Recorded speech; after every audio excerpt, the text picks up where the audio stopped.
Assalamualaikum warahmatullahi wabarakatuh. Kami dari kelompok 2 akan mempresentasikan materi pertemuan ke-11. Sebelumnya, perkenalkan nama saya Regina Arifani Hermawan dengan NPM 401211000023 beserta rekan saya.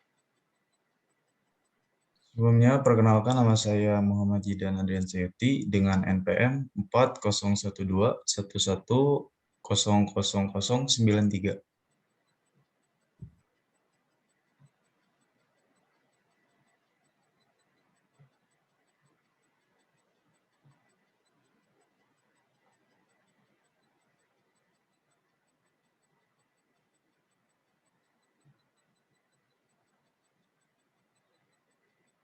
Di sini kami akan mempresentasikan materi tentang corporation, organization, and transaction. Corporation itu apa sih? Corporation atau korporasi, terkadang juga disebut dengan C-Corp, adalah badan hukum yang terpisah dari pemiliknya. Korporasi dapat menghasilkan laba, dikenakan pajak, dan dapat dimintai pertanggungjawaban secara hukum. Korporasi menawarkan perlindungan terkuat kepada pemiliknya dari tanggung jawab pribadi, tetapi biaya untuk membentuk korporasi lebih tinggi daripada struktur lainnya. Karakteristik corporation. Yang pertama, adanya pemisahan secara hukum. Kedua, kewajiban terbatas dari pemegang saham. Ketiga, hak kepemilikan dapat dipindah tangankan. Keempat, kemampuan untuk memperoleh modal. Kelima, umur yang tidak terbatas. Yang keenam, ada manajemen perseroan terbatas. Dan yang terakhir, ada hak kepemilikan pemegang saham. Di sini ada skema tentang corporation organization struktur, dan shareholder menempatkan tempat paling atas. Shareholder itu adalah pemegang saham, pihak yang memiliki sebagian aset dari sebuah perusahaan. Dan di bawahnya terdapat inspection, board, finance center, CEO, deputy, GM, VP, dan bagian lainnya. Selanjutnya ada saham. Saham itu apa sih? Saham merupakan salah satu instrumen investasi. Saham adalah surat yang menyatakan bahwa seseorang memiliki bagian modal di suatu perusahaan. Seseorang yang memiliki saham artinya ia memiliki hak atas sebagian aset perusahaan. Lalu ada jenis saham.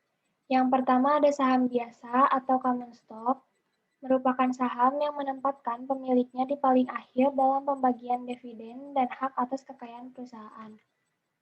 Yang kedua, ada saham preferen atau preferred stock, merupakan saham yang memiliki karakteristik dari saham biasa dan obligasi. Ada keuntungan saham. Membeli saham perusahaan di pasar modal merupakan investasi yang memiliki risiko tinggi dibandingkan dengan investasi lain. Dengan risiko tinggi, investasi saham juga bisa memberikan imbalan atau keuntungan yang tinggi.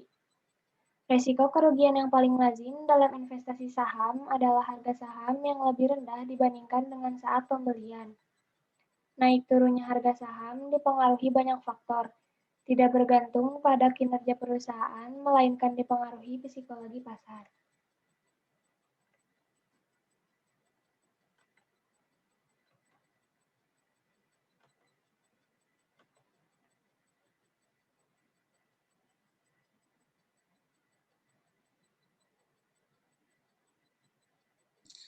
Selanjutnya di sini ada pertimbangan penerbitan saham. Yang pertama ada modal dasar atau authorized share. Merupakan jumlah saham perseroan yang merupakan modal dasar untuk dijual tertera dalam akte pendirian. Yang selanjutnya ada penerbitan saham atau issuance of shares. Merupakan perseroan terbatas dapat menerbitkan saham biasa secara langsung kepada investor, atau dapat pula menerbitkan saham secara tidak langsung melalui sebuah perusahaan perbankan investasi. Yang selanjutnya ada nilai pasar saham. Di sini ada nilai pasar per saham dihitung dengan mempertimbangkan market value perusahaan dibagi dengan jumlah total saham yang beredar. Sebagai contoh, ada price earning PA ratio dibagi dengan rasio PA. Adalah harga saham saat ini dibagi dengan laba per saham. Selanjutnya ada faktor pertimbangan menetapkan harga penerbitan saham baru. Yang pertama ada perkiraan laba perusahaan di masa depan. Yang kedua, perkiraan tingkat dividen per saham. Yang ketiga, ada posisi keuangan saat ini. Yang keempat, ada kondisi perekonomian negara saat ini. Dan yang terakhir, ada kondisi pasar modal negara saat ini.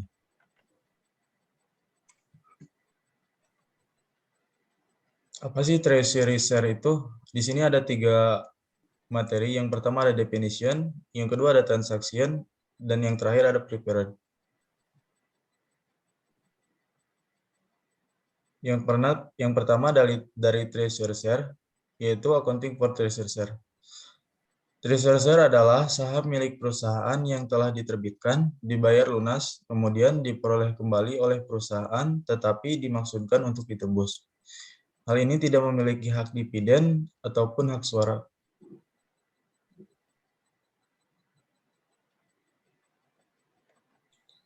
Dan yang selanjutnya ada transaction treasury share dari pembelian treasury share.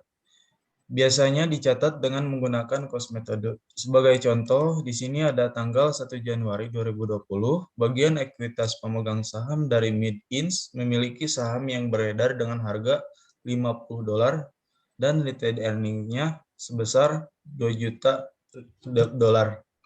Pada tanggal 1 Februari, Mid memperoleh 100.000 lembar ordinary share dengan harga $80 per lembar. Dari contoh tersebut akan dijurnalkan di treasury share pada debit dengan $320.000 dan di kreditnya ada cash dengan $320.000.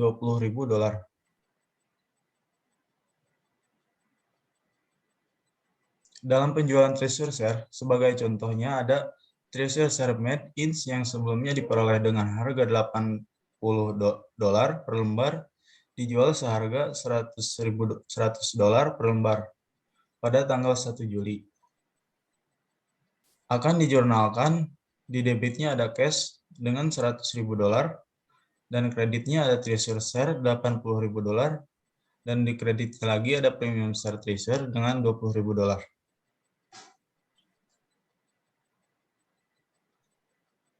Yang terakhir ada preferred share. Preferred share itu apa sih?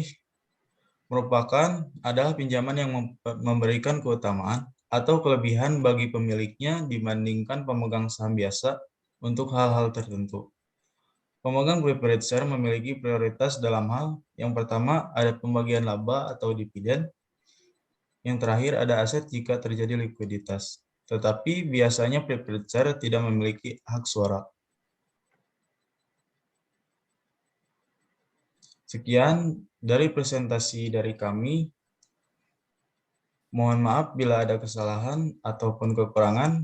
Saya Muhammad Jidan Adrian Sayuti dengan NPM 4012 11000093 dan rekan saya.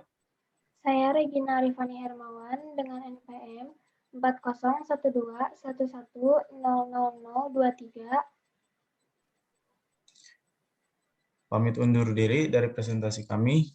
Sekian dan terima kasih. Wassalamualaikum warahmatullahi wabarakatuh.